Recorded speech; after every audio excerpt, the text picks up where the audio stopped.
Good morning, students. A new day ushers in a new lesson, and today we will talk about a gift of chappals. Yes, dear students, chappals, as in slippers, usually worn in feet, sometimes used as weapons by mothers all over the country. And here somebody has gifted someone in chappals. Who is that person? And why did he get such a gift? We will learn all that, but before, as usual, with your host and guide, that will be me, let's take a brief glance at the author's literary biography. Vasanta Surya was born in 1942 and is still alive. At least, internet doesn't declare her dead. She is a renowned author and an equally capable translator. She has translated some acclaimed titles like Yamini and Kugai, while she has penned several books of her own, including titles like Birthright and The Stalk of Time. For our next gallery, we have themes. The themes include childhood bliss, and the story also gives us an inside view of a traditional Indian family. It makes us culturally aware and shows us the power of imagination. Finally, it tells us about kindness and charity. Now, before we move on, let's just stop for a moment. Let's just wonder, why are we reading this particular story? What are we going to take away? What are we going to learn apart from mugging it all up? See, as the world is gradually turning nuclear, not that annihilating bomb nuclear, but family wise, we are becoming small nuclear units. It is important to remember what it meant to live together as a whole extended family unit. Players Unknown Battleground or PUBG, if you may, Free Fire, they are indeed good. We can socialize with so many unknown people, learn so many vernacular slangs. Yet, yet, sometimes it's important to detox ourselves from the outside world and relax in the home. Home is where our heart is, and our culture defines who we are. A story like A Gift of Chappals may shower us with no pearls of wisdom, but that doesn't matter.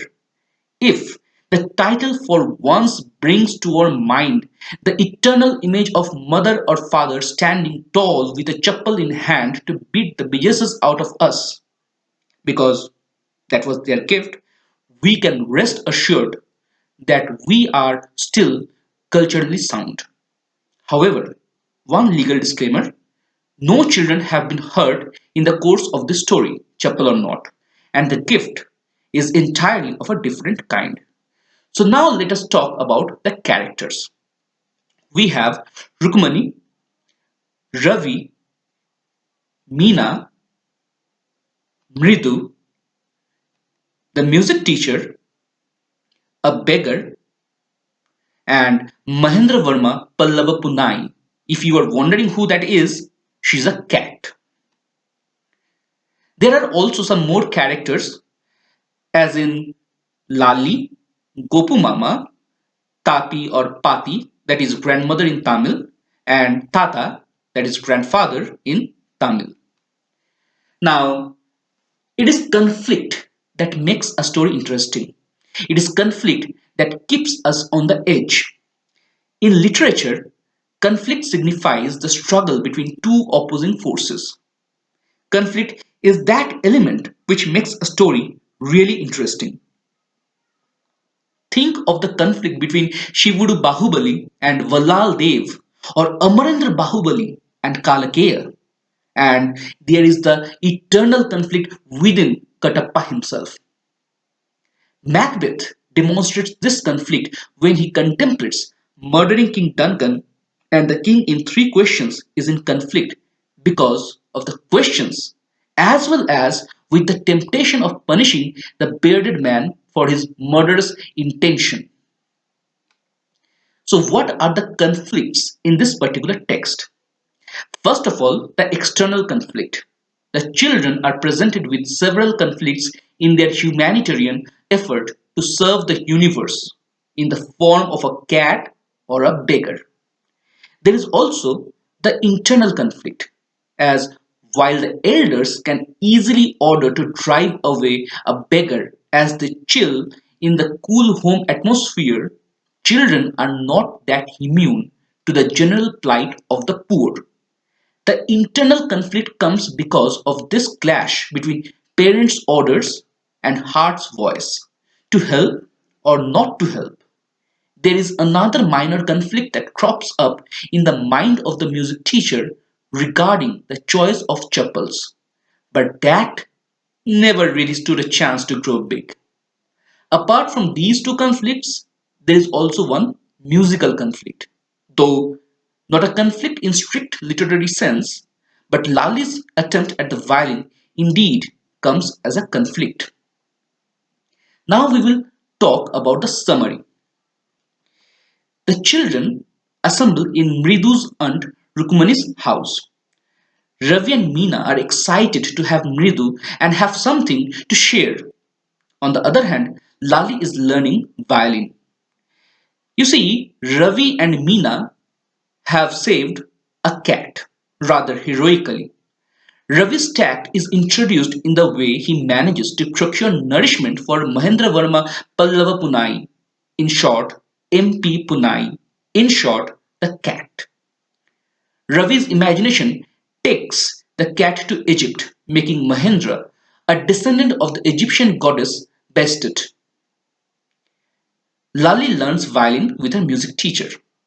Her notes are like a violent train wreck as it derails continuously as if on a loop. In contrast, the music teacher's notes are truly musical, like a train whizzing smoothly along the tracks. Ravi makes an educated guess. That is, Lali will never learn to play the violin. With the passing of time, a beggar comes up. The children are promptly asked to turn him away. The beggar manipulates the children emotionally.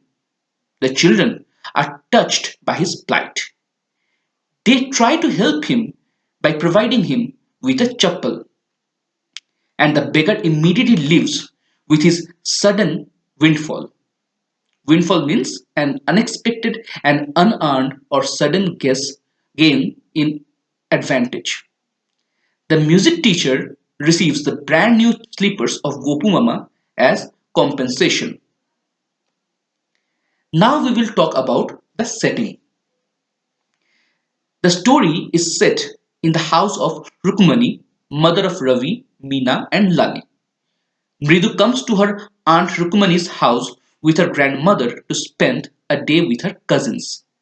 The story moves from the house to the backyard where the kids have hidden a distraught cat, the back veranda where the elders are having a nice chat after lunch, and the garden where they encounter the beggar and takes the historic decision to help him, thus sealing the deal with the title of the story department. Next agenda on our plate is leadership. Every gang has a leader, whether it is Minerva in the house of Gryffindor or Julian in the famous five gang. In the triumvirate, Ravi naturally assumes that post. It is clear from the way he manages milk for the kitten, hoodwinking his grandmother, that he is highly tactful, and then there is his imagination, which is fueled by his vivid imagination. Being the eldest and in a senior class, he has been to Mahabalipuram, and in his imagination, he makes the kitten a close relative to the Pallav dynasty because of their lion emblem. He also somehow manages to connect MP Punai, the kitten, with the Egyptian cat goddess Bestet. All these testify not only to his imagination but also to his resourcefulness. And finally, he comes out as a wonderful storyteller who can hold his audience, and in this case, Mridu and Meena, in awe. We will take a good look at imagination. You see, Walt Disney said, Children are born with a vivid imagination, and it was Albert Einstein who declared that logic will get you from A to B, but imagination will get you everywhere. Ravi's imagination is one such quality that makes his character interesting and admirable. His imaginative bent bestows upon even a small stray kitten a royal aura of royalty and divinity. With his wings of imagination, he can fly away from Chennai to Mahabalipuram to Egypt. We are surprised with his ability to associate seemingly impossible things with such simplicity that the result seems perfectly normal. He compares musical talents of his sister and her teacher with that of a train derailed and a train running smoothly on its tracks. Later, Mridu too cannot help but admire that comparison, as she herself visualizes it while listening to their music. Now we will talk about altruism. Merriam Webster defines altruism as unselfish regard for or devotion to the welfare of others. The children, free of any material concerns of everyday life as they live in their own world, show this altruistic nature in the short span of the story over and over again. First, they save a poor little kitten and feed her, then, really troubled by the beggar's blistered feet, give away the first chappals they think will fit him. Next, let us just examine the title. Who really got the gift? The gift of the chappals in the title doesn't appear much later into the story. Yet, the event is one where all the characters converge and thus deserves to be considered as the title. Moreover, it also presents us with a problem, that is, who really got the gift? The beggar gets the sleepers of the music teacher, and no matter how much the latter claims them to be brand new, we know the truth. But to amend for what the children had done, Rukumani gives away her husband's sleepers, which were actually brand new and hardly worn. Because of this dual gift of chappals, the title seems quite fitting. Next, some additional ideas to chew on. Who does it best? Let us first decode the gestures. Amidst all the commotion due to the missing sleepers, Rukumani correctly guesses that the children were behind it from their curiously quiet nature. The fact that she slowed down her question tells us that she had known the answer even before asking them. The sharp V-shaped line on Rukmani's forehead and the way she drew her lips into a sharp tight line conveyed her anger beyond any doubt to Mridu. Her anger caused Mridu to shiver in fear as she perhaps realized the impact of what they had done. There is also the issue of love and discipline, that is, punishment. A mother will always scold her own child more than the child of somebody else. This is not always because her own child is more guilty, but because she loves him more. On the other hand, she cannot tolerate if some outsider comes and passes some comments on her child. Even though Ravi is guilty of giving away the teacher's chappals without permission to a beggar, Rukmani doesn't like the teacher calling her son a monkey. Even though she cannot express that verbally, her flashing eyes are a clear indicator of that fact. Though she herself doesn't hesitate to scold him or make him realize his fault. Moreover, her final remark seems like she has decided to take the blame upon herself, thus protecting the children from her husband's anger. But before we move on to the connection with Indian society, let us just again stop and think. Why Rukmani is so angry? Is it just because they had given away the teacher's chappals, or there is some other reason? Rukmani's anger was not so much because of the deed, but rather because of the insult that resulted from the deed.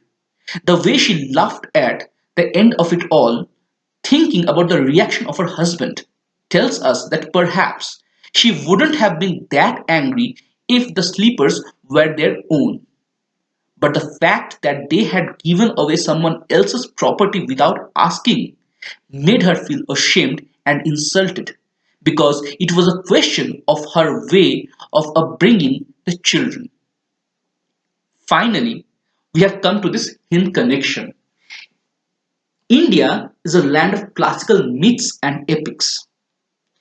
The text, though, doesn't directly follow any particular epic, but there is a passing mention of Karna from the Mahabharata as Ravi tries to defend his act. The remark, however, hints at how the oral storytelling tradition works in Indian society. It also tells how Indian culture is shaped by the myths and legends from our Purans. That will be all. Thank you.